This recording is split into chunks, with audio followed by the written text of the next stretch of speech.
bareng di sini. Kita mau buat kesepakatan kelas. Apa itu kesepakatan kelas? Saya tahu nggak? Kita mau bikin keyakinan kelas ya nak ya. Ayo bareng-bareng kita buat duduknya yang rapi, dengerin Bu Guru. Enggak Ri? Sekali aja dulu dengerin Bu Guru. Oke? Oke. Dari mulai bulan kesepakatan Nah, kelasnya. kita mau membuat keyakinan kelas. Apa itu keyakinan kelas ya? Keyakinan kelas itu yang dibikin anak-anak biar tidak dilanggar. Apa nak?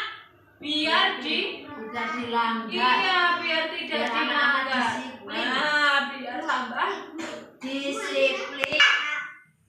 Yang ngobrol aja berarti nggak mau bikin keyakinan kelas ya Bu ya. Nah, keyakinan kelas itu ada biar ditaati sama anak-anak.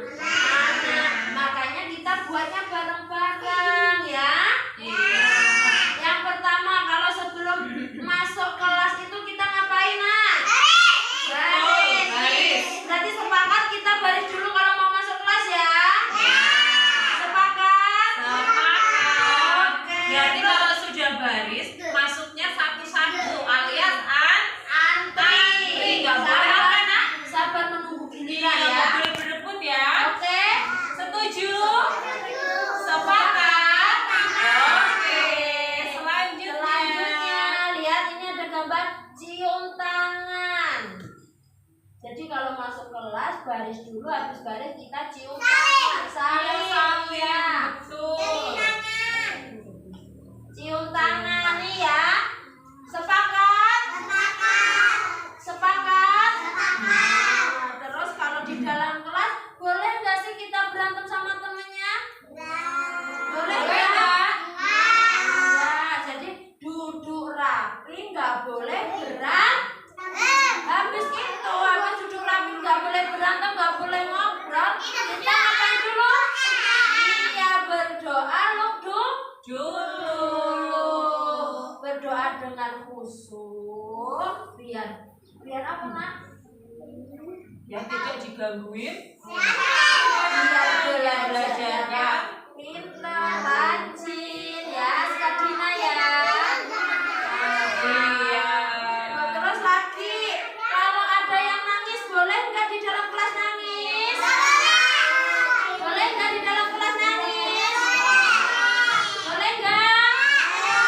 Lintang, boleh nggak nangis di dalam kelas Lintang? Boleh? Boleh nggak Alif? Sepakat? Oke.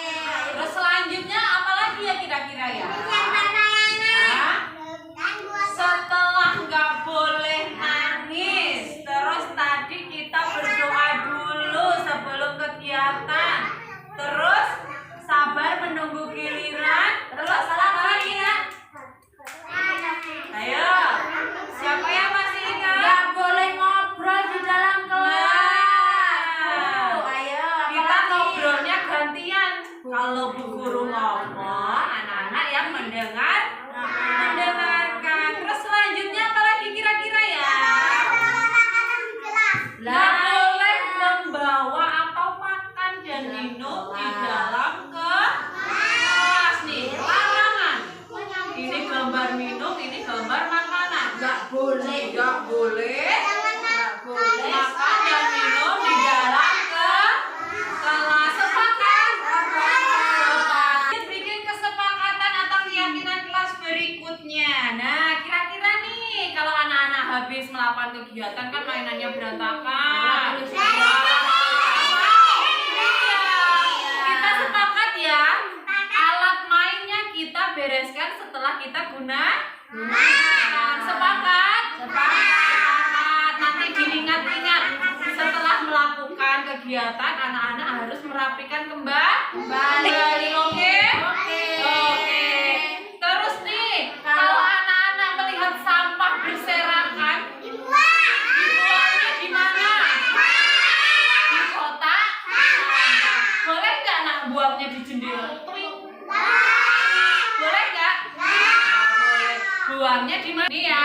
Buang sampah Diingat. pada tempatnya. Nah, kalau mau buang sembarangan. Ingat-ingat. Oh iya, waktu itu kita bikin keyakinan kelas sama Bu Guru nggak boleh buang sampah sembarangan. Nah, yang terakhir nih, kira-kira sudah semuanya kita bikin kesepakatan.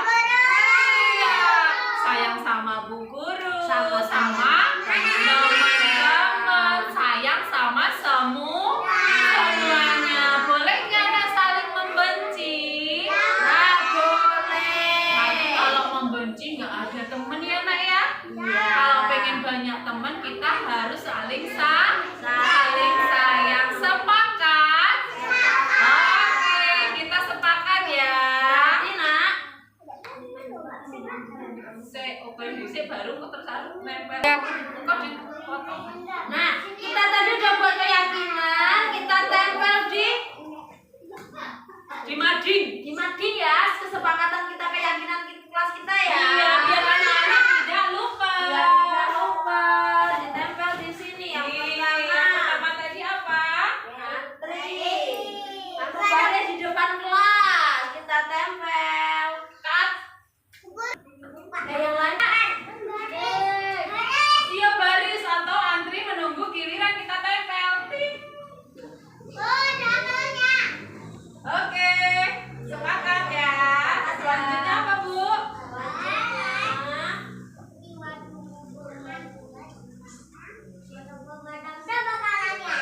Apa namanya?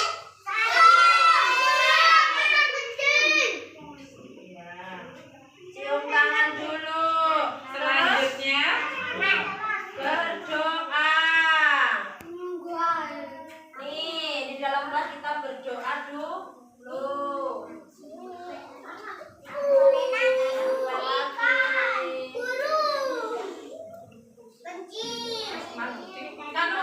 cut. Udah di dalam kelas. Di dalam kelas kita nggak boleh berantem. Kalau mainan nggak boleh ya. Tempel, sepakat? Ya. Terus lanjut lagi. Nggak boleh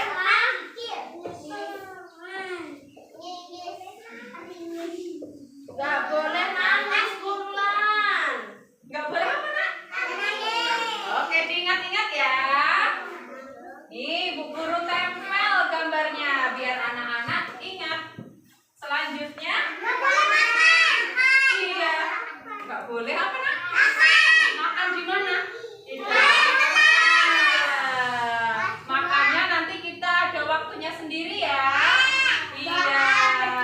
Lagi, kalau sudah mengerjakan tugas, dibereskan lagi. Alat mainnya dibereskan lagi. Habis itu buang sampah pada tempat buang sampah pada tempat sampah.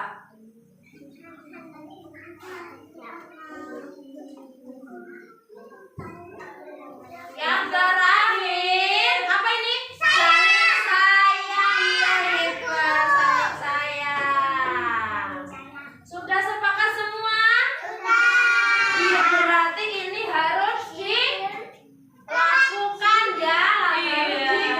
Karena sudah disepakati menjadi keyakinan kelas, berarti harus jalan. Disiplin, enggak harus masuk kelas, harus baris cium tangan, berdoa, tidak boleh ribut, tidak boleh apa ini? Rebutan, tidak boleh nangis di dalam kelas, dilarang makan di dalam kelas, mengembalikan alat mainnya di tempatnya, buang sampah pada tempatnya, terus saling menyayang. Saling sayang. Sepakat.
wabarakatuh. Waalaikumsalam warahmatullahi wabarakatuh. Selamat pagi menjelang siang Tabib Bu. Ya, Kepada Ibu Mita Agustina selaku Kepala TKPKK Sumber Agung yang saya hormati, kepada Dewan Guru dan para tamu yang saya hormati.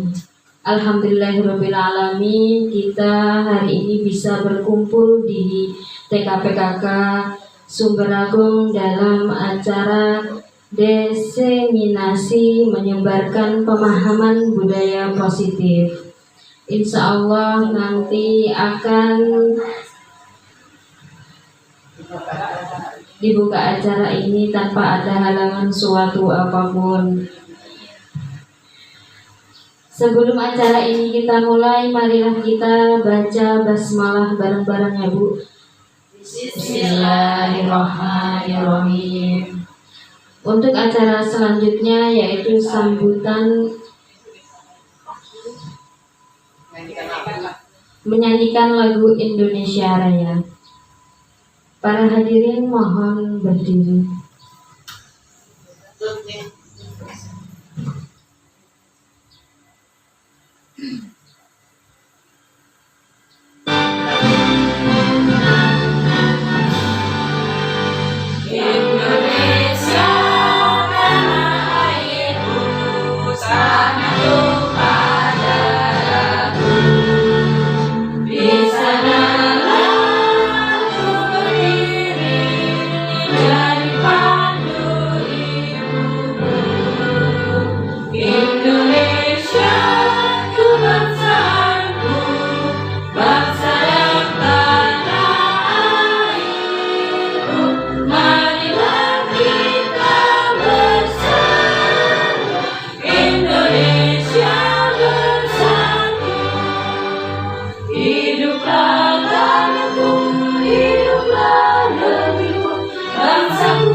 Hadirin dimohon duduk kembali. Untuk meningkat acara selanjutnya yaitu sambutan dari Kepala TKPKK Sumber Agung, Ibu Mita Agustina, dipersilakan.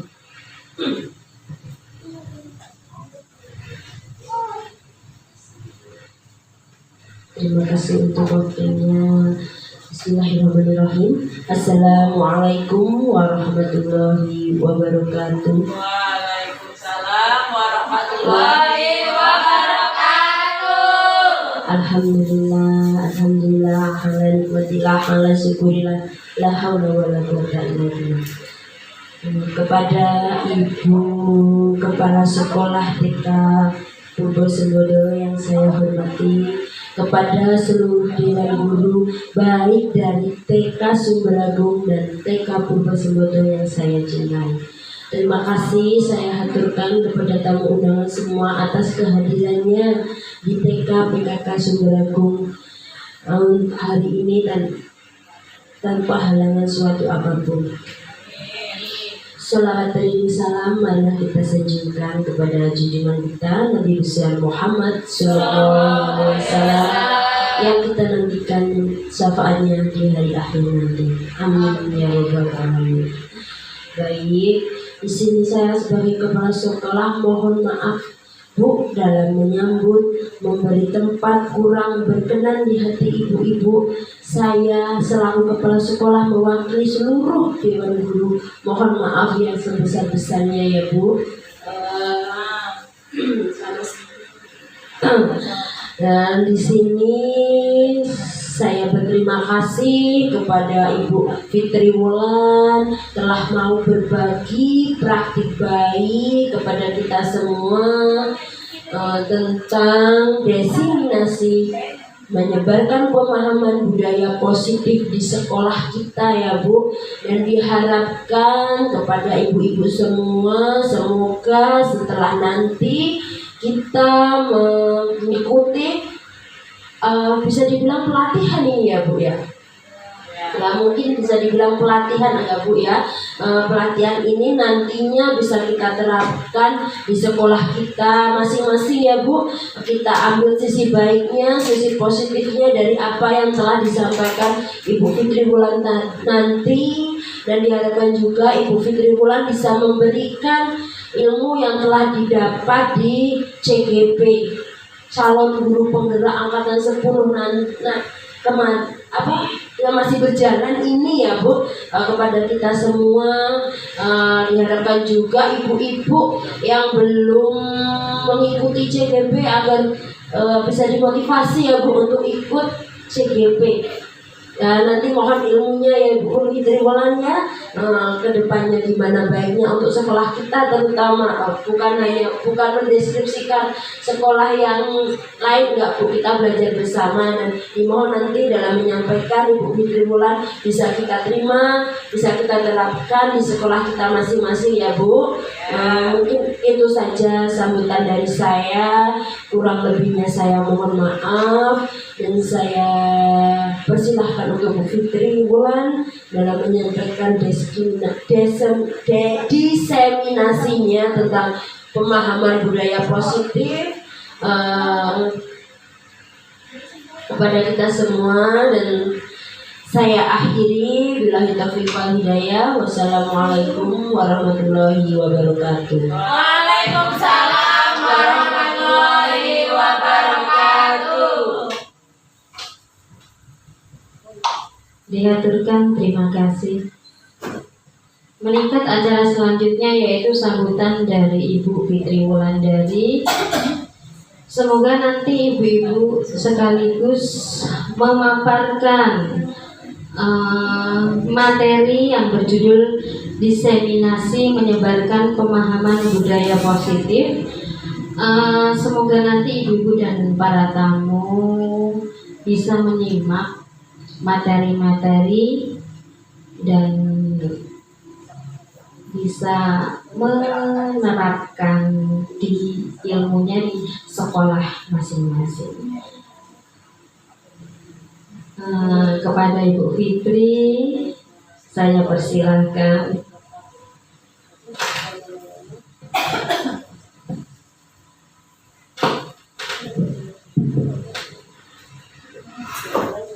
Bismillahirrahmanirrahim. Assalamualaikum warahmatullahi wabarakatuh. Waalaikumsalam warahmatullahi wabarakatuh.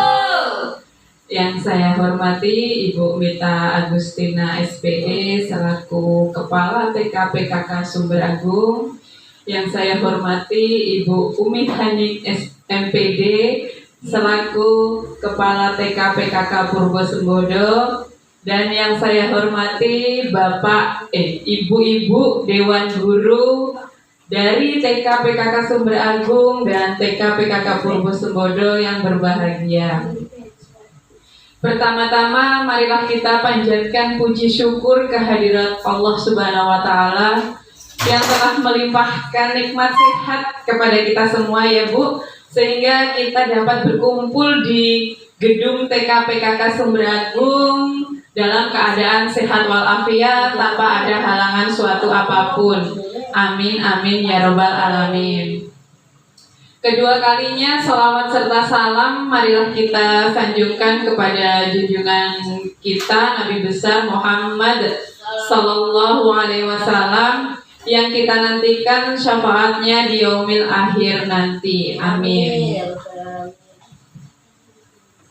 Sebelum kita masuk ke materi, saya mengucapkan banyak-banyak terima kasih terutama kepada kepala TK saya, yaitu Ibu Mita, sudah sudi meluangkan waktunya, memberikan tempat untuk saya berbagi kepada teman-teman. Sedikit banyaknya ilmu yang saya dapat di pendidikan guru penggerak ini. Nanti mohon Bapak Ibu, ini kan namanya saya mendapatkan ilmu, ini bukan saya yang maksudnya bukan saya untuk menggurui ya Ibu-ibu. Di sini kita hanya saling berbagi informasi. Kebetulan di sini saya lebih dulu mendapatkan informasi ini. Nah, oleh karena itu di sini saya sudah diberi kesempatan dan diberi tempat oleh kepala sekolah saya untuk berbagi praktik baik kepada rekan-rekan semua. Semoga kita nanti bisa menerapkan di sekolah kita sama-sama ya Ibu-ibu. Oke, kita mulai pemaparan materi yang saya sampaikan hari ini, yaitu tentang diseminasi menyebarkan pemahaman budaya positif oleh saya Fitri Wulandari, calon guru penggerak angkatan 10 dari Kabupaten Lampung Timur. Jadi saya ini di sini calon guru penggerak ya Bu, masih calon, belum jadi guru penggerak. Jadi mudah-mudahan dengan dukungan ibu-ibu, ibu kepala sekolah saya, ibu dewan guru, semoga saya bisa menyelesaikan pendidikan ini dengan baik. Saya bisa mendapatkan ilmu ini yang bermanfaat dan bisa saya terapkan di sekolah saya tentunya dan kepada lembaga-lembaga lain di kecamatan saya. Oke, lanjut Bu. Ya, tujuan pendidikan. Naik Bu.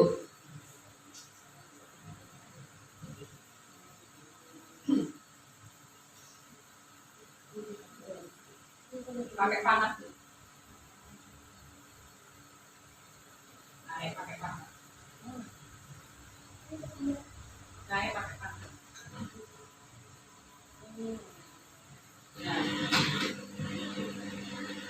Ya, tujuan pendidikan. Menurut filosofi KHD, Ki Hajar Dewantara, pendidikan adalah menuntun segala kodrat anak-anak sesuai dengan kodratnya untuk mencapai keselamatan dan kebahagiaan baik sebagai manusia itu sendiri ataupun masyarakat.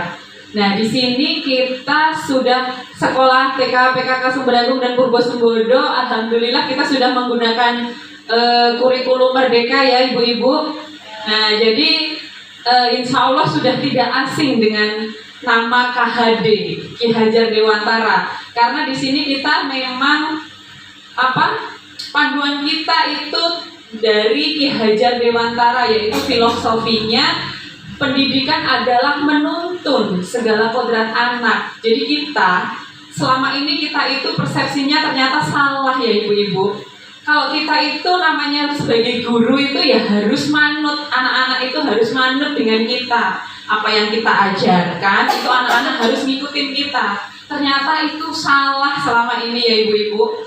Ternyata kita itu harus menuntun anak-anak itu sesuai kodratnya, karena sesungguhnya anak-anak itu memiliki kodrat masing-masing, karakter masing-masing. Jadi kita tugasnya di sini hanya untuk menuntun biar kodratnya anak-anak itu berkembang dengan baik sehingga nanti dia mampu menjadi manusia untuk dirinya sendiri maupun di masyarakat. Oke, selanjutnya Bu. Selanjutnya latar belakang. Next. Yeah.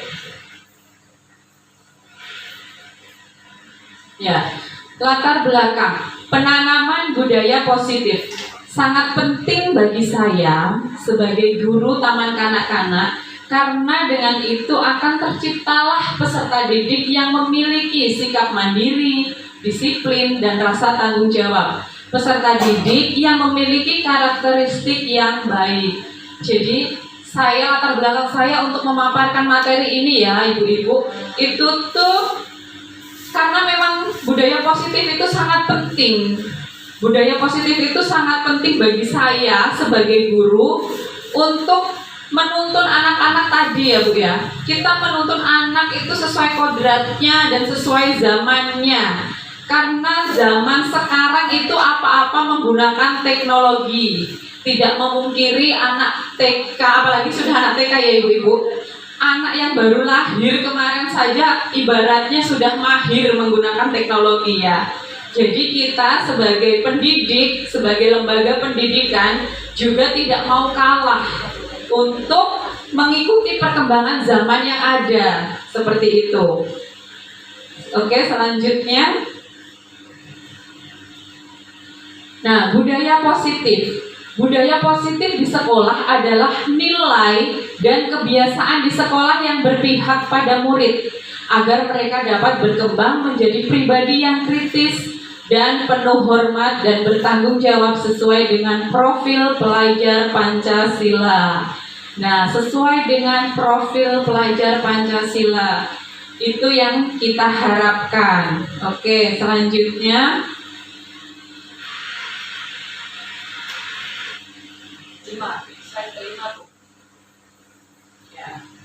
Nah, konsep budaya positif yang pertama itu ada perubahan paradigma belajar. Yang kedua, disiplin positif. Yang ketiga, kebutuhan dasar manusia. Yang keempat, motivasi perilaku manusia. Yang kelima, restitusi posisi kontrol guru. 6, keyakinan kelas. 7, segitiga restitusi. Nah, di sini ibu-ibu, adakah yang ibu-ibu sudah lakukan? Atau di sini mungkin ibu-ibu sudah tidak asing dengan konsep-konsep tersebut? Ya. Apa Bu? Keyakinan kelas. Iya, keyakinan kelas. Kalau dulu ya Bu, dulu itu kita bikinnya namanya kesepakatan kelas. Iya betul. Dulu namanya kesepakatan kelas. Namun sekarang hanya ganti judul kalau saya ngomongnya ya Bu. Ya. Kalau untuk dalamnya itu sama saja. Keyakinan kelas yang kita bentuk bersama warga di kelas dengan kesepakatan bersama-sama. Oke, untuk selanjutnya Bu. Nah, kita bahas satu persatu ya Bu ya tentang konsep budaya positif. Yang pertama yaitu perubahan paradigma belajar. Yaitu dengan membangun budaya positif sekolah, maka dapat menciptakan lingkungan belajar yang aman dan nyaman serta pembelajaran yang berpihak kepada murid. Jadi di sini kita harus memahami ya Bapak ya Ibu-ibu perubahan paradigma belajar. Jadi kita itu harus budaya positif itu memang kita harus terapkan di sekolah kita. Jadi agar anak-anak itu belajarnya nyaman. Kalau anak-anak sudah belajarnya nyaman, tentunya dengan materi atau kegiatan apa yang akan kita berikan, tentu anak-anak akan lebih mudah memahami. Betul tidak Bu? Betul. Iya, kalau sudah tidak nyaman, apalagi terutama kepada gurunya.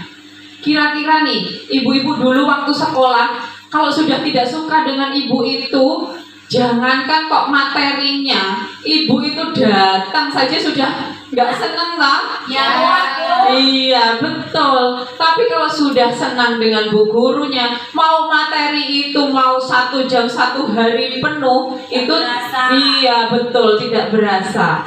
Nah, yang kedua, disiplin positif sangat penting dan berkaitan dengan posisi kontrol seseorang guru terhadap peserta didiknya.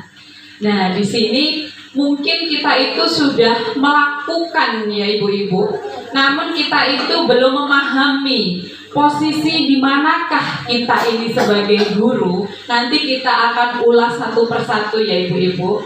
Oke, untuk selanjutnya.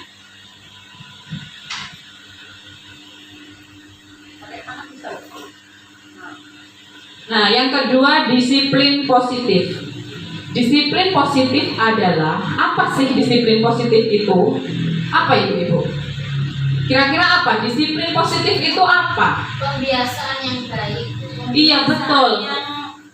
Pembiasaan yang baik. Perilaku yang baik, Bu. Iya, perilaku, pembiasaan. Jadi disiplin positif di sini saya paparkan dulu pembiasaan hal baik, mencakup sikap atau perilaku maupun tutur kata oleh seluruh warga sekolah, terutama bagi murid agar dapat berkembang menjadi pribadi yang kritis, mandiri dan bertanggung jawab. Sebagai pendidik, tujuan kita adalah menciptakan peserta didik yang memiliki disiplin diri sehingga mereka berperilaku mengacu kepada nilai-nilai kebijakan universal dan memiliki motivasi dalam diri menuju perubahan perilaku ke arah yang lebih baik.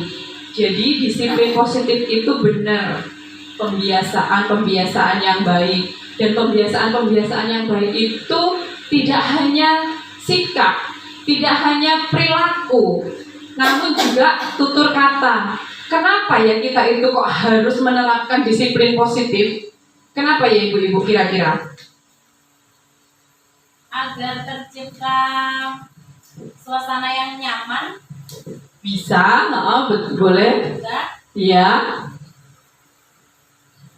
Apalagi ibu-ibu? Kenapa nih? Kok kita itu harus nih disiplin positif itu kita terapkan di sekolah kita? Untuk ini ya Bu, apa mencapai tujuan yang diinginkan gitu. Ya, betul. Mencapai tujuan yang diinginkan dan tujuannya kita membentuk karakter anak itu lebih baik lagi. Iya. Jadi betul Bu yang ibu-ibu sampaikan tadi. Karena ya ibu-ibu tahulah ya, zaman sekarang itu kita itu ngomongnya zaman sekarang. Zaman dimana apa-apa itu sudah menggunakan teknologi. Namun untuk apa ya namanya itu, kalau zaman dulu itu ya, kalau ada orang tua duduk di bawah, anak-anak lewat itu pun gini gini Bu, ya apa nunduk. Ibu-ibu sekarang lihat nggak anak-anak seperti itu? Nah, enggak ya? Halo. Iya. Halo kalau mau. Iya, kalau naik motor tin aja gitu sudah bersyukur ya Bu ya. Sudah senang, Bu. Iya, betul. Nah, itulah kenapa kita sebagai pendidikan dasar ya, pendidik anak usia dini, yang pendidikan yang paling terbawah ya ibu-ibu. Ya. Jadi kita harus benar-benar nih, kita terapkan disiplin positif. Jadi karakter anak itu kalau misalkan sudah dari usia dini sudah terbentuk tutur katanya, karakternya, sopan santunnya, mudah-mudahan yang diharapkan nanti ketika SD, SMP, SMA, kuliah, bahkan nanti di masyarakat, anak-anak juga bisa bisa ini dengan karakternya yang baik itu tadi ya ibu-ibu.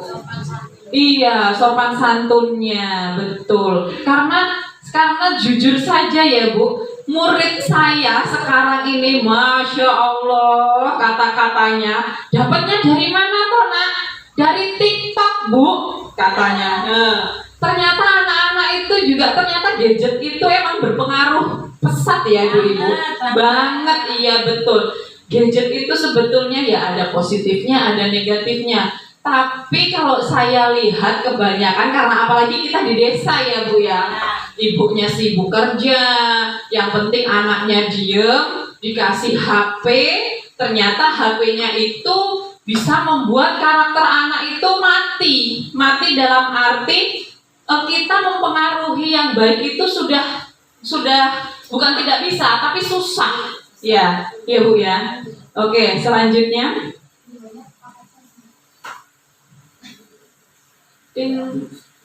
Pakai mana Bu? Nah ini pembiasaan yang sudah saya lakukan di sekolah. Di sini videonya tidak terputar ya Bu, tidak terbaca. Saya lampirkan pembiasaan anak ini di sekolah membaca surat-surat pendek. Di sekolah apa ya Bu? Pembiasaan itu memang sangat penting kita lakukan bersama orang tua, apalagi kita anak usia dini. Jadi apa-apa itu harus berkaitan dengan orang tua, tidak bisa kita lakukan sendiri, ya. Tentang nih, kalau di sekolah sudah diajarkan pembiasaan membaca surat-surat pendek, tapi di rumah tidak diulang kembali, tidak diulas kembali, akhirnya nanti dia keterlambatan dalam hafalan-hafalan itu dengan teman yang lainnya, seperti itu. Nah, contoh yang lain ini berbaris sebelum masuk kelas. Kenapa ya kita kok harus berbaris sebelum masuk kelas? Membiasakan untuk antri menunggu giliran. Iya, betul. Disiplin, iya. Muji kesabaran ya Bu ya. Iya. Ini kalau anak-anak nggak sabar, pemeneh anak TK, pasti wes oyok-oyok anak mlebu ya Bu ya.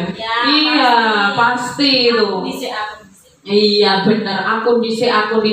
Nah, di sini juga dalam pembiasaan berbaris sebelum masuk kelas itu menciptakan kedisiplinan, betul, kedisiplinan di mana anak-anak diajarkan untuk baris berbaris. Yang kedua untuk melatih kesabaran, menunggu giliran.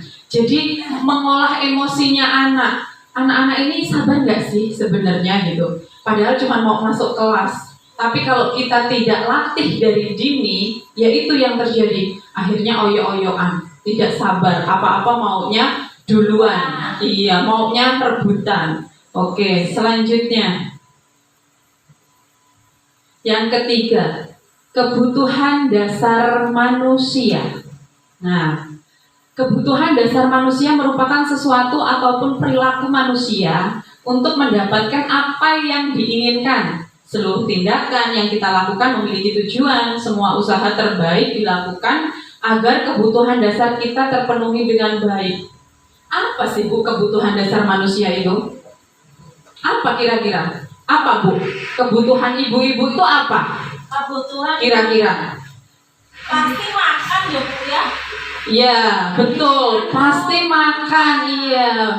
Iya, benar, pendidikan. Apa Bu? Kendaraan. Iya, kendaraan, betul. Kalau kita nggak ada kendaraan mau ke sekolah ya susah ya Bu ya.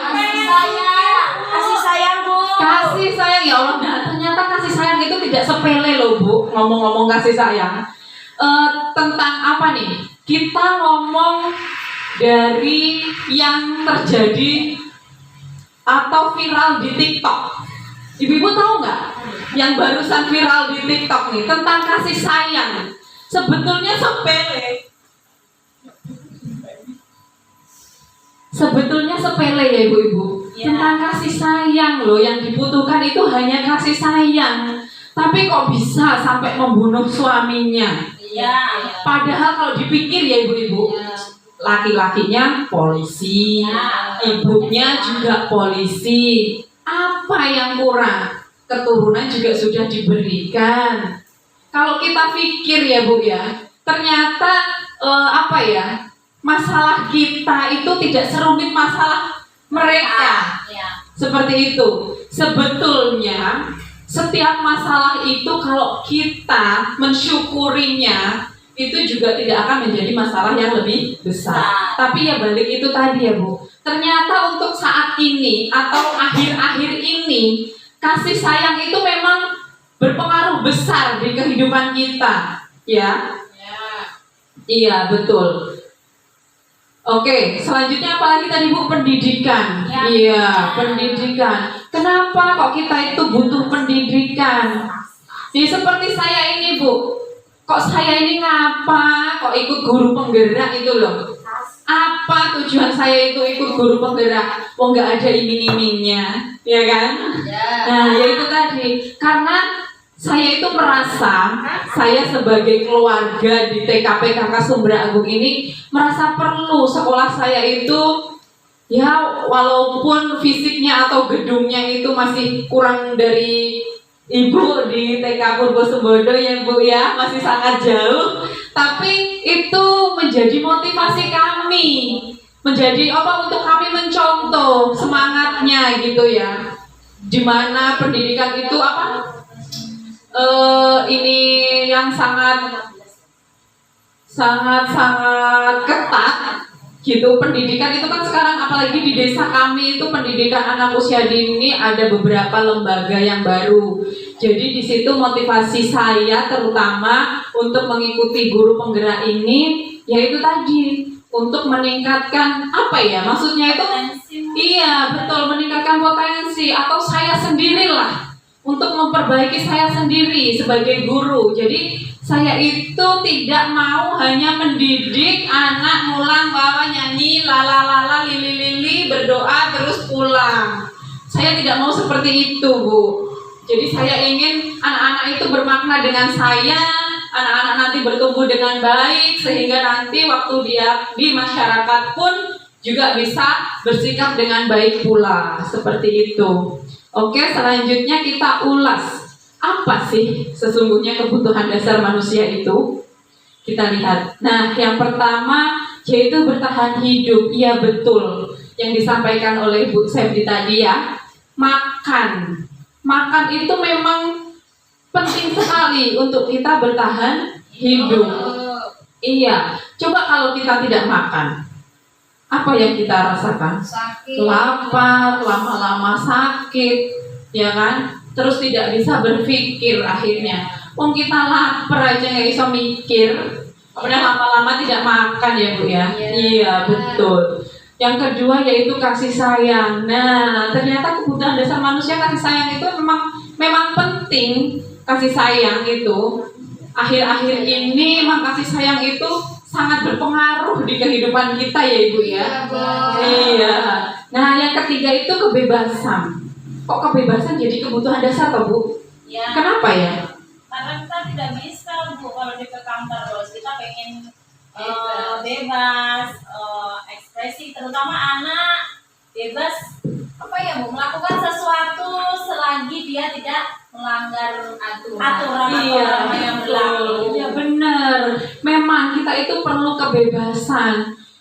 Kita ini loh sebagai istri ya toh, kalau dikit kan di rumah terus ya Sisi suntuk stres. Iya betul, apalagi anak-anak kalau kita tidak beri kebebasan, kamu harus ini, harus selesai kegiatan habis ini terus itu ini akhirnya yang dipikirkan anak-anak apa Bu? Hanya cuma pengen gendang rampung, gendang kuis, capek, betul, iya. Nah selanjutnya yaitu yang keempat tentang kesenangan. Kesenangan itu ternyata juga kebutuhan dasar loh Bu. Selain kasih sayang, kebebasan, bertahan hidup, kesenangan. Ibu-ibu butuh kesenangan tidak? Contohnya seperti apa nih Bu kesenangannya? Jalan-jalan. Iya betul, jalan-jalan, kesenangan itu. Shopping juga. Iya shopping, masya Allah. Semoga rezekinya lancar ya Bu ya. Amin. Nah selanjutnya yaitu tentang kebutuhan dasar tentang penguasaan. Apa itu penguasaan? Jabatan Bu. Iya jabatan. Terus apa lagi Bu? Kira-kira? Prestasi mungkin. Prestasi bisa, penguasaan ya. Iya, penguasaan itu kita mendapatkan sesuatu ya jabatan tadi. Kita ini sebagai guru di sini, selanjutnya kok alhamdulillah bisa menjadi kepala sekolah ya Bu ya. Terus kok selanjutnya lagi nggak lama kemudian bisa jadi pengawas, itu suatu penguasaan. Iya, oke. Lanjut Bu. Nah, yang keempat yaitu motivasi perilaku manusia.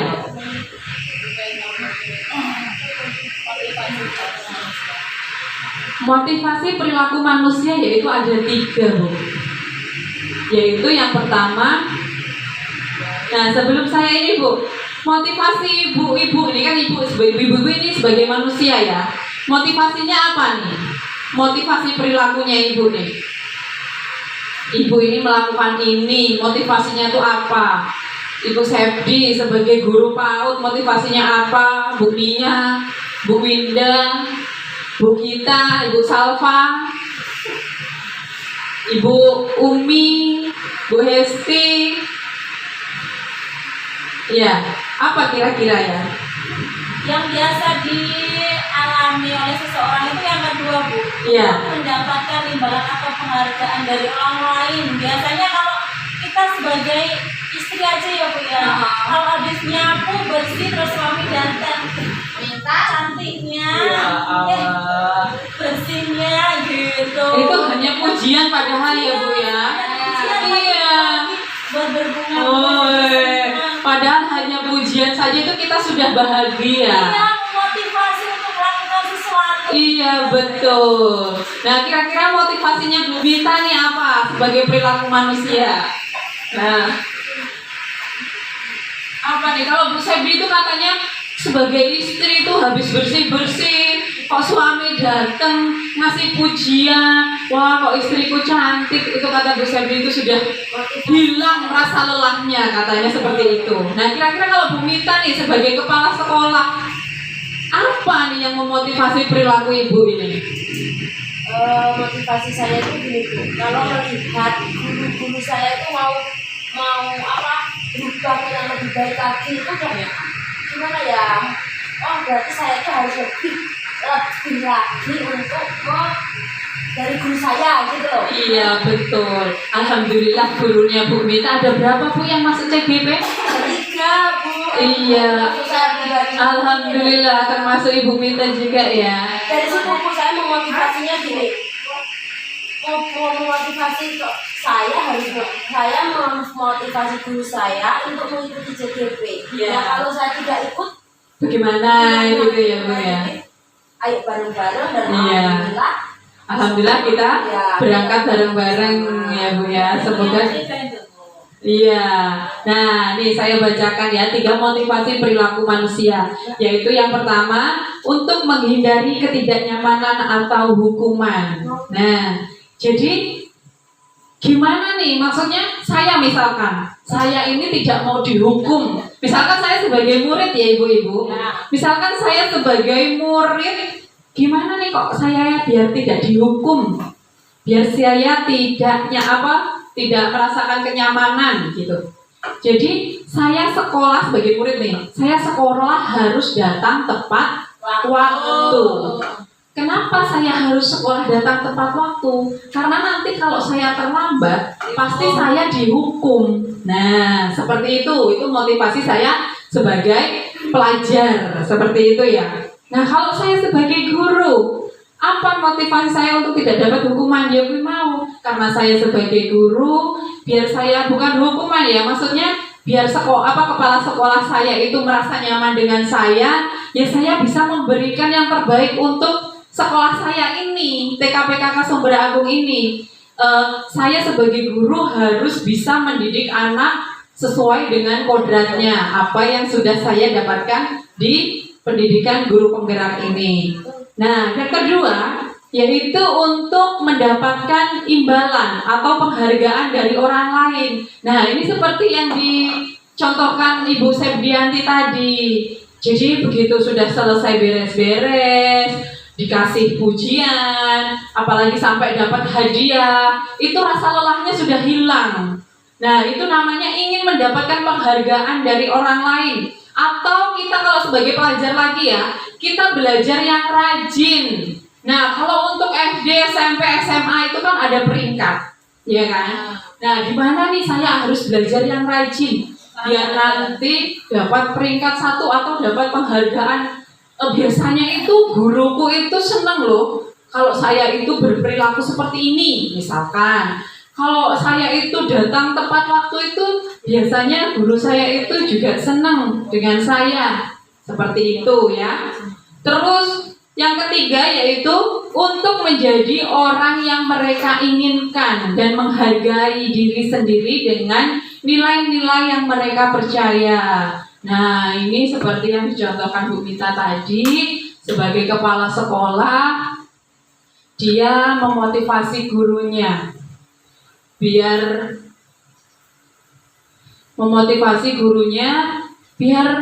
sekolahnya itu juga lebih maju. Paling tidak itu bisa seperti TK Purbo ya Ibu Mita ya.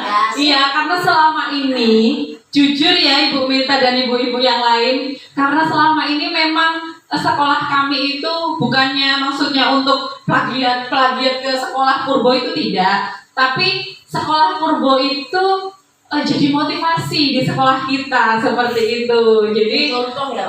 jadi dicontoh. Jadi mohon izinnya ya Ibu Hani ya. Kalau misalkan iya.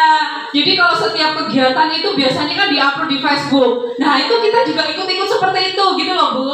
Jadi kegiatan-kegiatan itu kita contoh. Terus misalkan proyeknya misalkan di sana apa. Nah, kita terus pikir, kita bikin proyek apa ya, Bu ya? Seperti itu, sesuai dengan kondisi di sekolah kita. Oke, selanjutnya, Bu.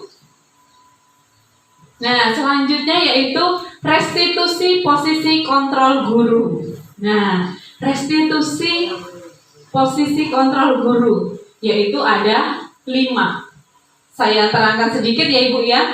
1 yaitu tentang penghukum. Penghukum itu seorang penghukum bisa menggunakan hukum fisik maupun verbal. Jadi hukuman itu tidak hanya berupa fisik, tapi juga berupa verbal atau omongan seperti itu. Nah, omongan yang nyelekit yang kena di hati. Seseorang yang menjalankan posisi penghukum senantiasa mengatakan bahwa sekolah memerlukan sistem atau yang dapat menekan murid lebih dalam lagi. Seperti itu. Patuhi saya atau awas. Jadi kata-katanya itu ada tekanan. Seperti itu. Nah, yang kedua yaitu pembuat rasa bersalah. Posisi ini guru akan bersuara lebih lembut. Yaitu posisinya kalau suaranya itu lebih lembut. Pembuatan rasa bersalah akan menggunakan keheningan yang membuat orang lain merasa tidak nyaman, bersalah atau rendah hati. Benar, dia itu menggunakan rasa yang lembut, tutur kata atau nada yang lebih lembut, namun dia itu ngena di hatinya si orang tersebut gitu.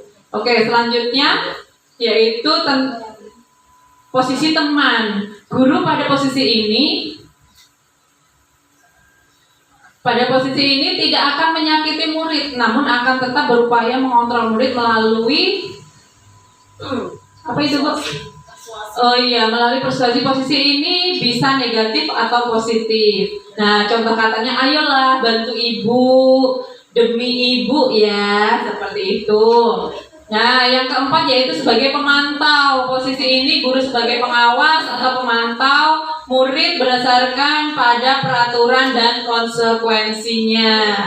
Oke, selanjutnya manajer. Posisi ini di mana guru berbuat sesuatu bersama dengan murid, mempersilahkan murid, mempertanggungjawabkan perilakunya, mendukung murid agar dapat menemukan solusi atau permasalahannya sendiri. Nah, di sini ibu-ibu biar lebih jelasnya ya. Saya ada video tentang posisi kontrol. Jadi ada langsung contohnya gitu, Bu. Jadi kita bisa langsung lihat. Oke. Di sini ibu-ibu saya punya video tentang 5 posisi kontrol. Ini contoh ya ibu-ibu, contoh. Jadi ibu-ibu biar bisa membedakan posisi mana selama ini kita itu sebagai guru. Mari kita saksikan bersama-sama.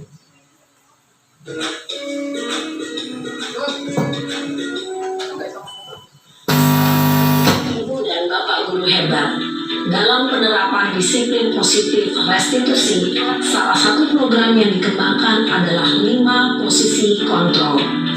5 posisi kontrol dalam restitusi adalah proses perjalanan seorang pendidik agar dapat mengenali dirinya.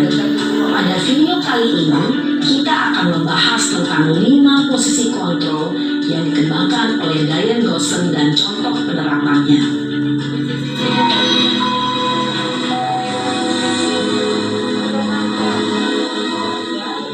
5 posisi kontrol itu adalah 1.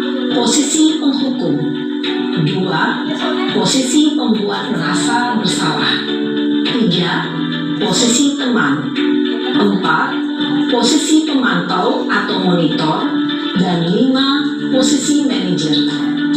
Untuk lebih memahami kelima posisi tersebut, mari kita saksikan kasus Naren yang terlambat hadir 20 menit di sekolah dan melihat bagaimana kelima posisi kontrol dalam menghadapi masalah tersebut.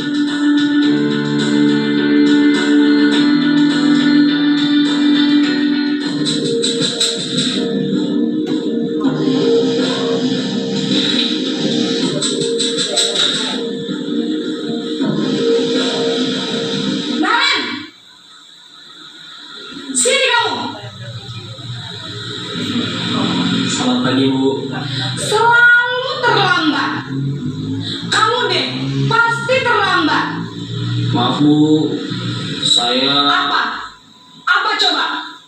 Alasan kamu apa lagi? Kapan sih kamu tidak terlambat? Malas sekali ya kamu jadi anak. saya Dasar pemalas. Gak kapok-kapok sih kamu. Sudah berapa kali terlambat? Sana, kamu keliling lapangan basket 2 kali. kenapa saya harus ke lapangan basket Bu? Kenapa? Kamu lawan ibu. Berani-beraninya jawab. Sudah terlambat, masih berani jawab pula. Sekarang, keliling lapangan basket 5 kali sekalian. Biar kapok. Cepat. Pergi sana ke lapangan basket. Posisi.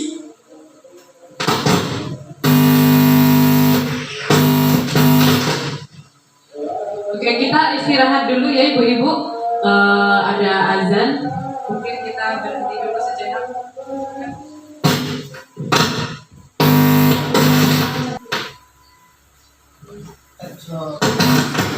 Iya.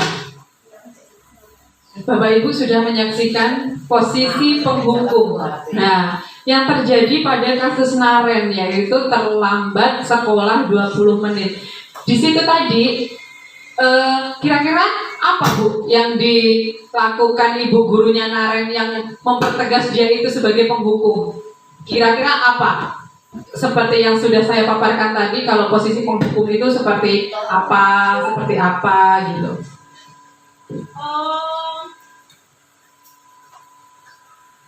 Apa ya, menekan dari salah satu pihak ya Bu, mungkin guru harus melaksanakan kehendaknya, harus menuruti apa yang guru inginkan.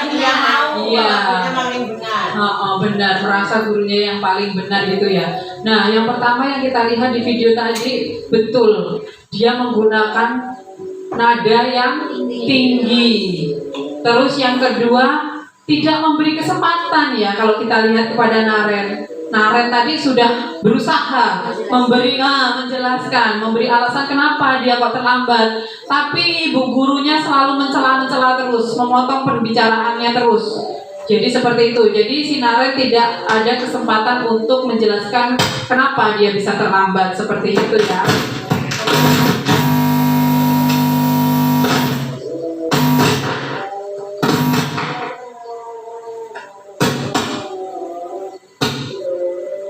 Oke, selanjutnya.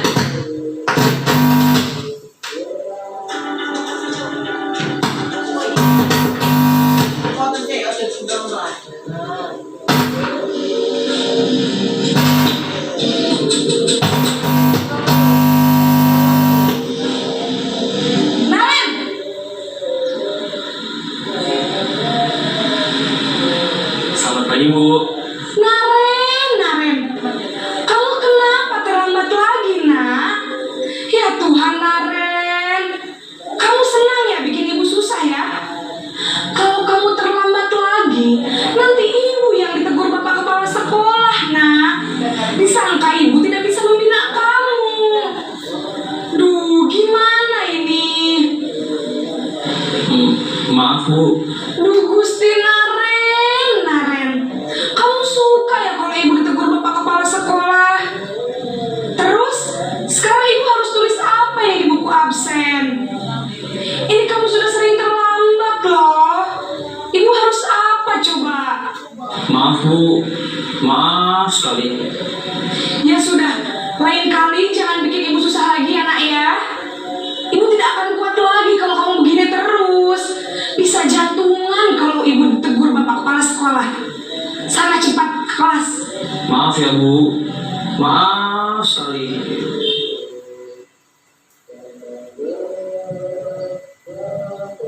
Nah, yang kedua yaitu pembuat merasa bersalah. Di sini ibu gurunya suaranya nadanya sudah tidak keras seperti yang pertama tadi ya ibu-ibu. Dia cenderung lembut namun mengena di hati. Jadi si Narennya terlihat di video tadi sampai meminta maaf sekali. Jadi terus penegasan kata dari ibu gurunya apa kamu tidak kasihan dengan ibu kalau ibu ditegur kepala sekolah? Nah itu kan merasa muridnya bersalah gitu ya Bu ya? Iya, oke. Jadi sampai sini paham ya Bu ya perbedaannya? Oke, selanjutnya kita lanjut ke 3, posisi teman.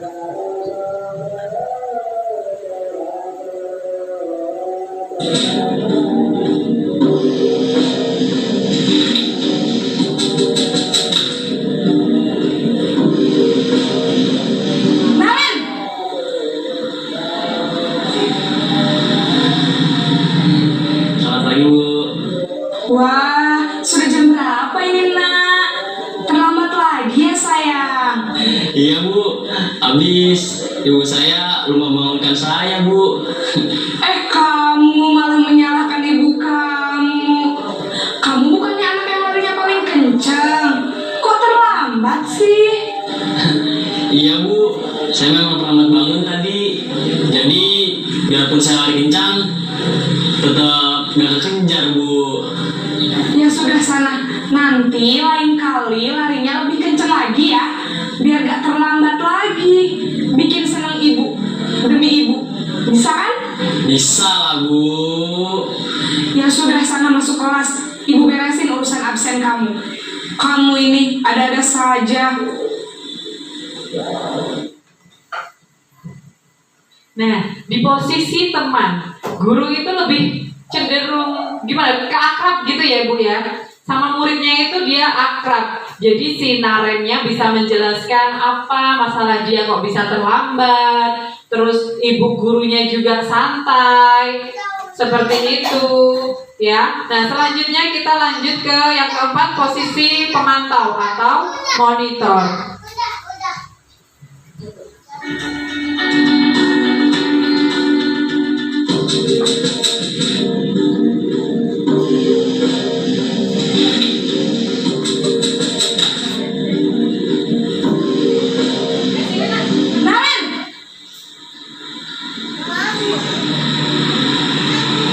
Selamat pagi Bu.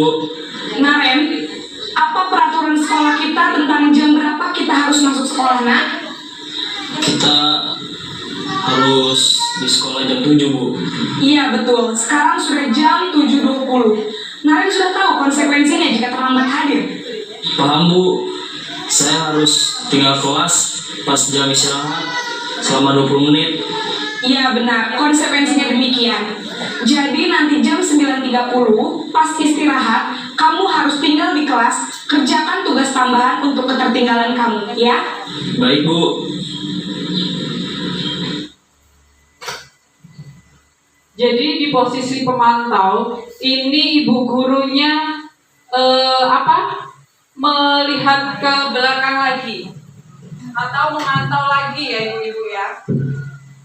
Oke, kita lanjut ke posisi yang kelima, yaitu posisi manajer. Mari kita saksikan. Tolong dong beliin.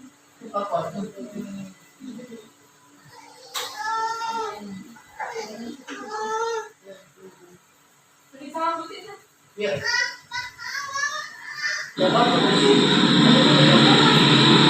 Selamat pagi Bu. Selamat pagi, Naren. Maaf Bu, saya terlambat. Iya, sekolah masuknya jam 7, sekarang sudah jam 7.20. Jadi sekarang bagaimana ini, Naren?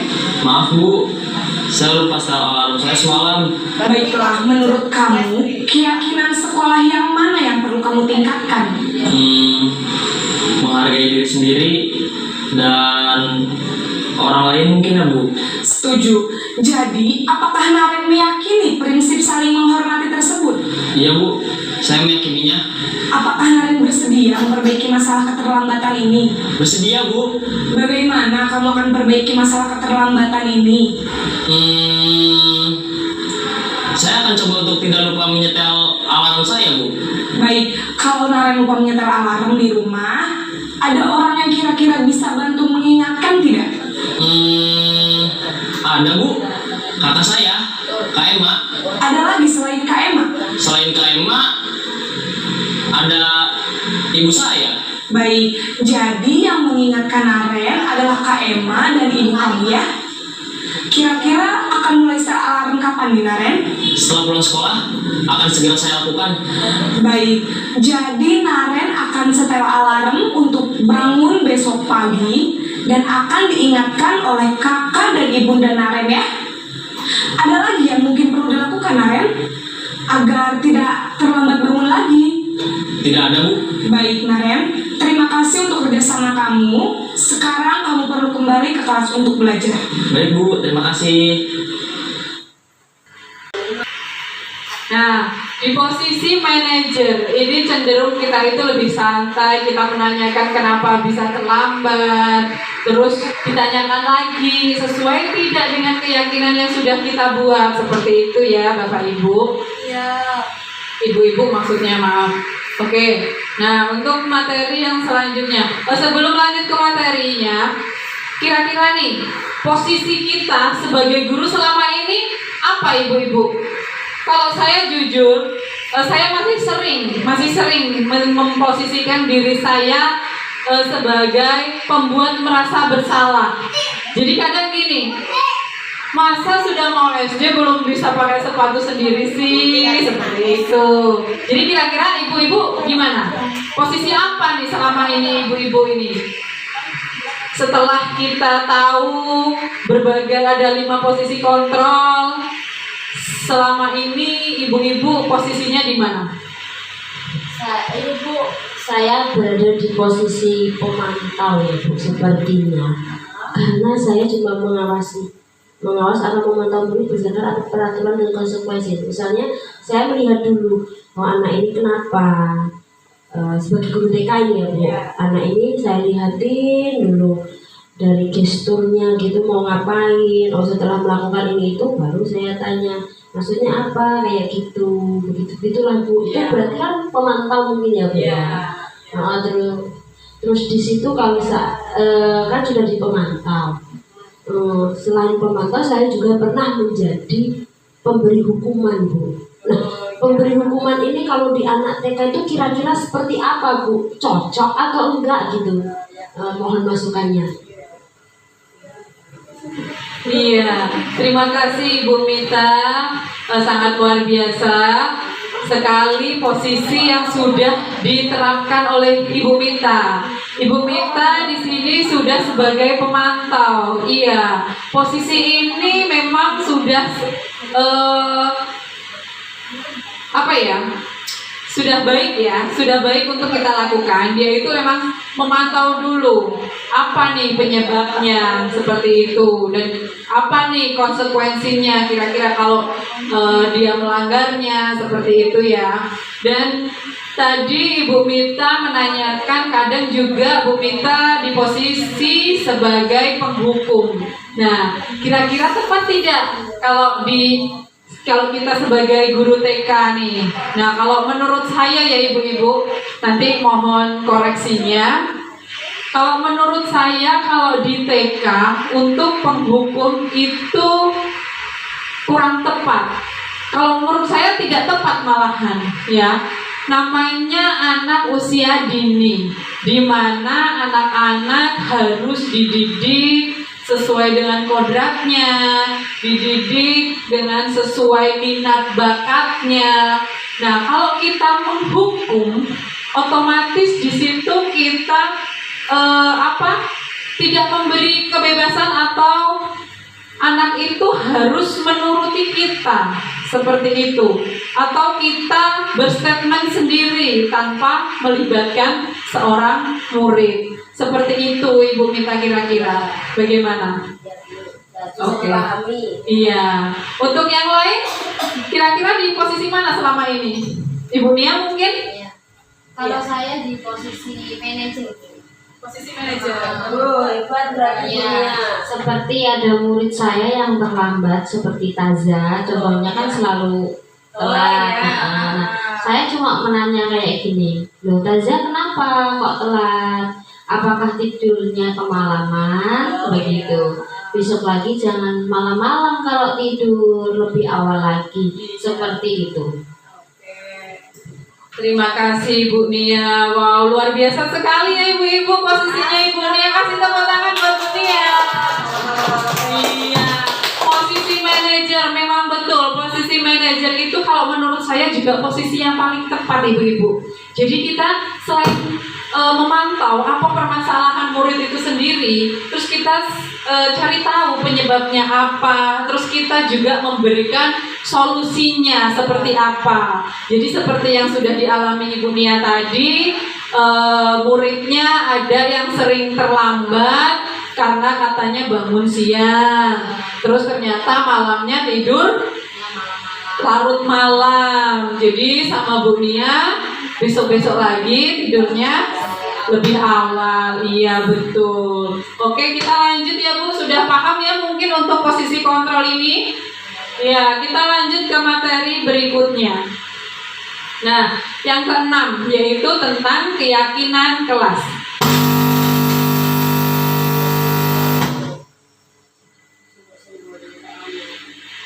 Keyakinan kelas merupakan sesuatu yang dapat diterapkan di lingkungan kelas tersebut.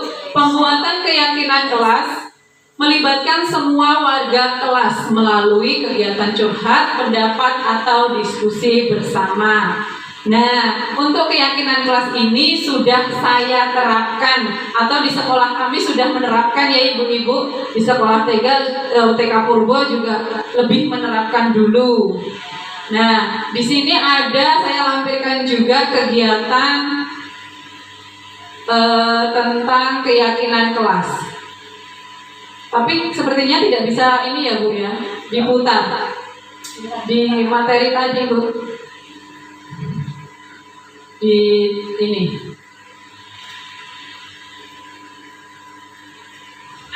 Nah, nih di sini ada video saya membuat keyakinan kelas di kelas. Saya melibatkan warga kelas ya Bu ya, karena di kelas saya itu ada Bu Nia juga. Jadi saya libatkan di situ bersama murid-murid saya. Nah, di situ iya, ibu-ibu bisa lihat ya, pembuatan keyakinan kelas yang saya lakukan ini. Mungkin nanti kalau misalkan ada koreksi, boleh dikoreksi. Nah, yang saya lakukan ini sudah tepat atau belum, seperti itu.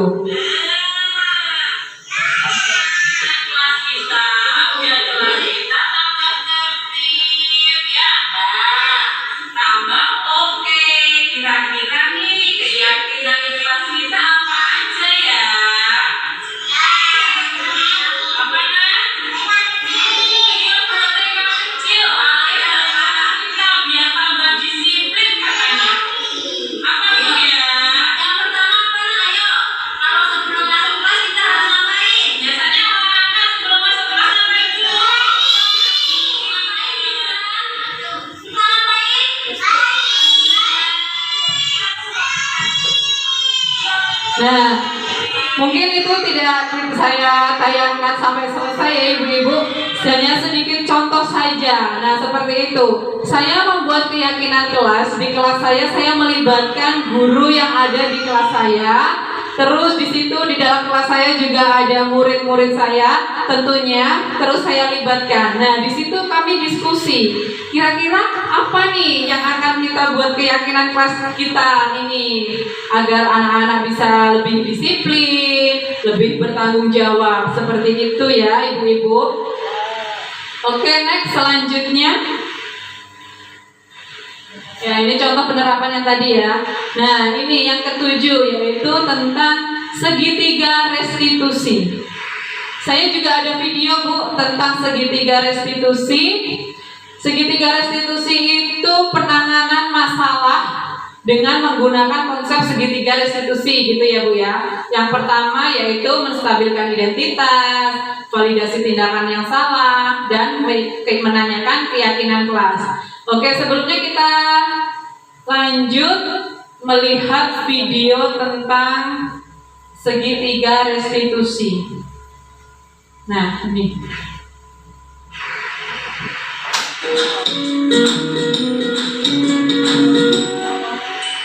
Salam dan bahagia Ibu dan Bapak guru hebat. Pada video kali ini kita akan membahas tentang salah satu program disiplin positif yang diterapkan di lingkungan sekolah yang dikenal dengan nama restitusi.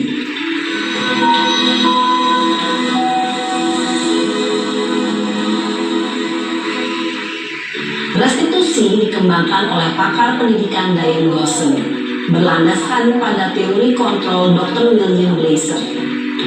Segitiga restitusi adalah suatu proses dialog yang dijalankan oleh guru atau orang tua agar dapat menghasilkan murid yang mandiri dan bertanggung jawab.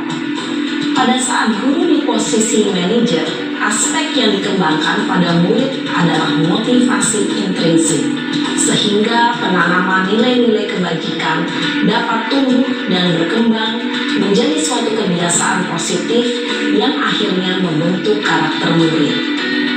Proses dialog ini terdiri dari 3 langkah yang digambarkan pada ketiga sisi pada segitiga restitusi. Sisi pertama adalah menstabilkan identitas. Sisi yang kedua adalah validasi tindakan yang salah. Dan sisi yang ketiga adalah menanyakan keyakinan. Ibu dan Bapak guru, berikut ini akan ditunjukkan bagaimana seorang guru berada dalam posisi manajer menggunakan penerapan segitiga restitusi.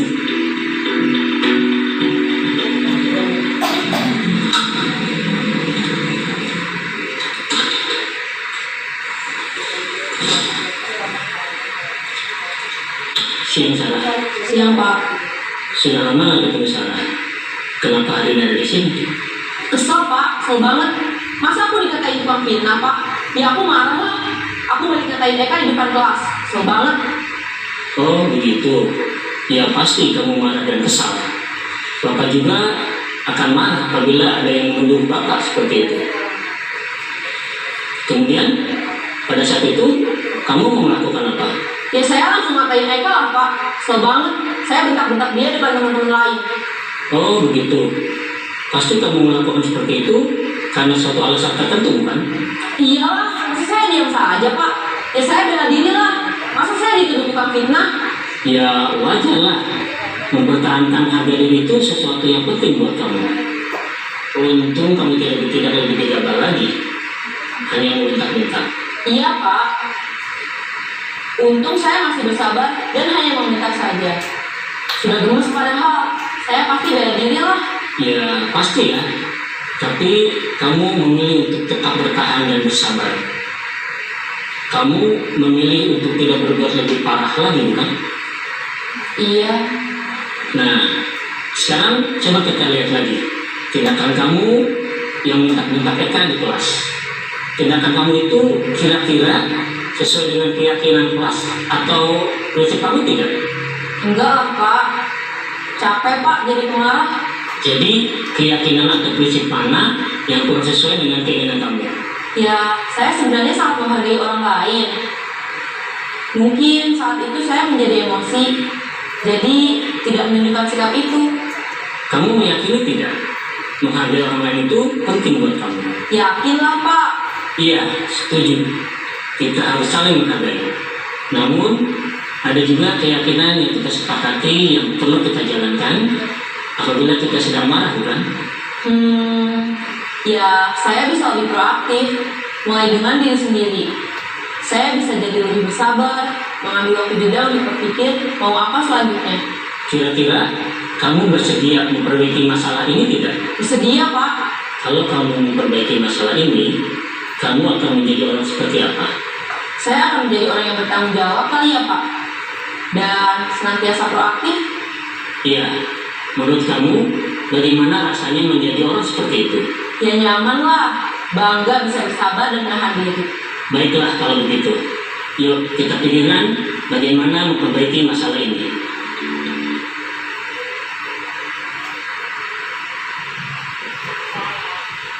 Nah, di sini ada video tentang yang menunjukkan posisi guru sebagai manajer. Nah, yang sudah dilakukan oleh Bunia tadi ya. Memang posisi yang paling tepat itu yaitu posisi manajer, di mana dia dengan berdiskusi dengan siswanya atau muridnya dengan lembut, bisa dipahami, terus bisa memberikan kesempatan muridnya kendala apa, dan kita diskusikan bareng-bareng, terus menanyakan kira-kira kalau melakukan seperti itu melanggar keyakinan kelas yang sudah kita buat atau tidak. Terus habis itu kita cari solusinya bagaimana. Nah, seperti itu. Nah, untuk penerapan segitiga restitusi ini juga sudah pernah saya lakukan oleh murid saya. Pada murid saya, di sini juga sebetulnya saya punya videonya, namun sepertinya tidak bisa ditayangkan, atau mungkin saya ceritakan sedikit saja ya ibu-ibu yang sudah saya lakukan itu.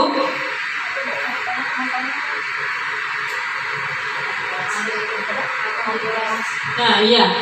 Yang pertama itu makan di kelas, karena sebelumnya kita buat kesepakatan di video tadi ya ibu-ibu, itu kita buat tidak boleh membawa makan dan minum atau makan di dalam kelas.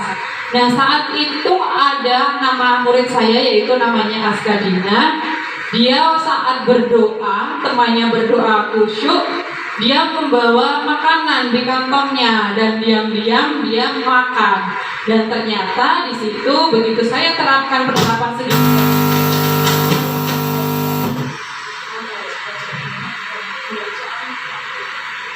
begitu saya terapkan segitiga restitusi, yaitu tentang menstabilkan identitas, saya ketahui kenapa kok bisa makan. Ternyata dia belum sarapan, dan saya tanya kembali, kenapa kok belum sarapan? Bangunnya kesiangan, takut terlambat, seperti itu.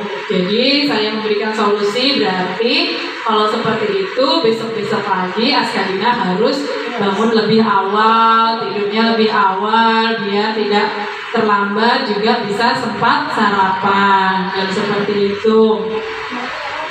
Oke, selanjutnya yaitu tujuannya segitiga restitusi, yaitu suatu proses yang dijalankan guru atau orang tua agar dapat menghasilkan murid yang mandiri dan bertanggung jawab. Selain itu, segitiga restitusi membantu murid memiliki tujuan disiplin positif dan memperbaiki diri dari kesalahannya. Nah, untuk tujuan akhir segitiga restitusi ini berarti juga sudah berakhir materi kita hari ini yang dapat saya sampaikan. Mungkin ada umpan balik atau pertanyaan dari ibu-ibu, monggo. Mungkin ada unek-unek atau apa? Oh ya.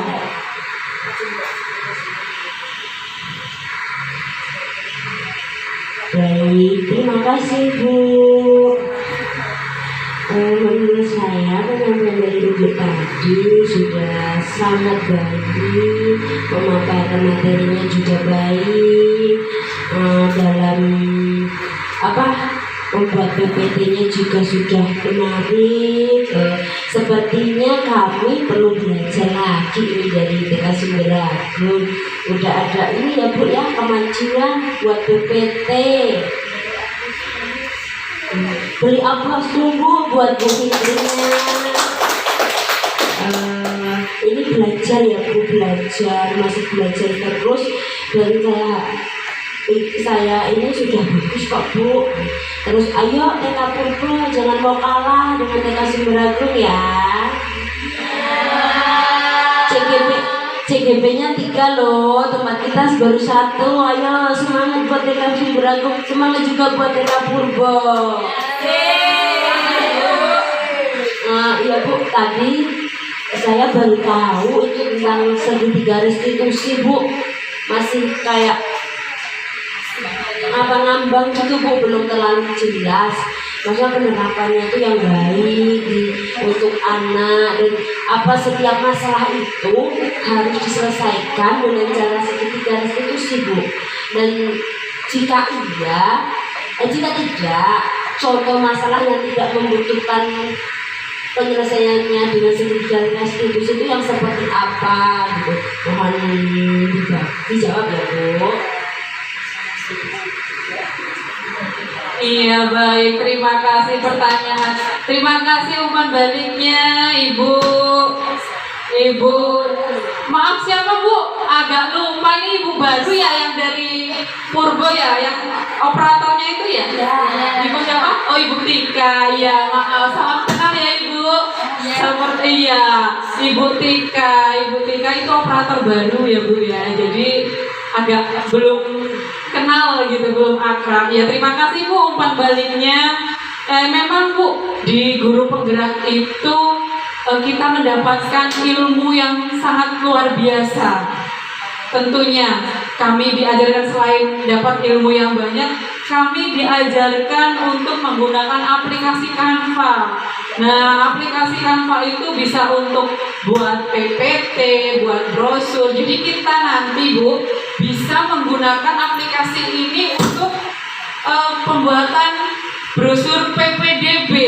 Nah, ini kan kesempatan sekali. Jadi kita sudah tidak perlu membayar orang lagi. Kalau dulu kan kita pesan.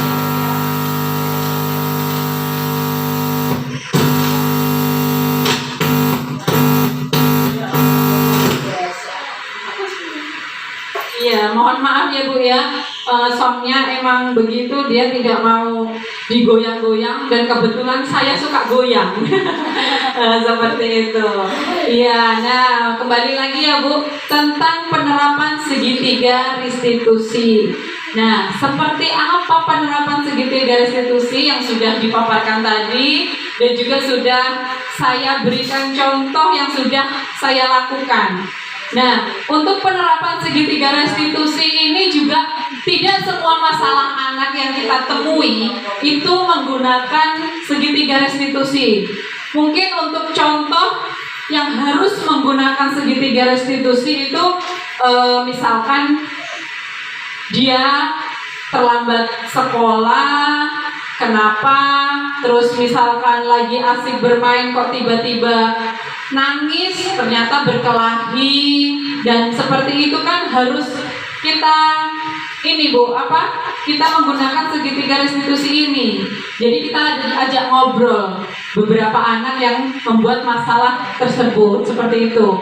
Dan untuk yang tidak perlu menggunakan segitiga restitusi itu mungkin yang sudah kita buat di keyakinan kelas seperti itu. Jadi contoh, kita di dalam kelas tidak boleh makan dan minum. Terus kita harus membuang sampah pada tempatnya. Seperti itu ya Bu ya. Jadi kita bisa meyakini keyakinan kelas itu tadi. Nah keyakinan kelas kita apa? Nah jangan lupa ya. Nah seperti itu. Mungkin itu Ibu bisa dipahami Ibu Tika?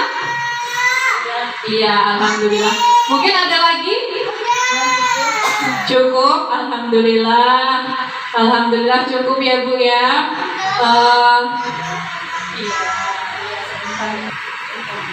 Ya, alhamdulillahirobbilalamin. Materi kita hari ini selesai. Saya mohon maaf ya ibu-ibu. Saya di sini hanya berbagi apa yang sudah saya dapatkan dan saya berbagi kepada ibu-ibu. Semoga kita bisa menerapkan ini di sekolah kita dengan baik. Ya, oke mungkin kurang lebihnya dan ada salah dalam saya menyampaikan, mungkin nanti kalau misalkan apa yang saya sampaikan ini kok ternyata ibu dapat sumber dari sumber lain yang akurat, bisa di japri saya atau WA saya ya ibu-ibu ya.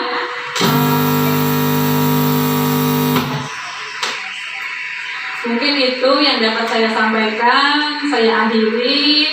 Wassalamualaikum warahmatullahi wabarakatuh. Waalaikumsalam warahmatullahi wabarakatuh.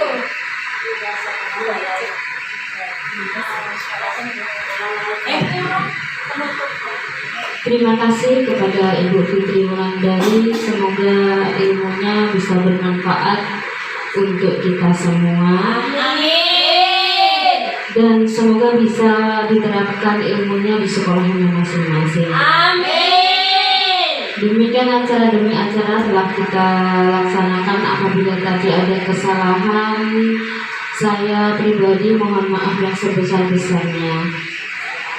Dan sebelum acara ini ditutup, kita baca hamdalah.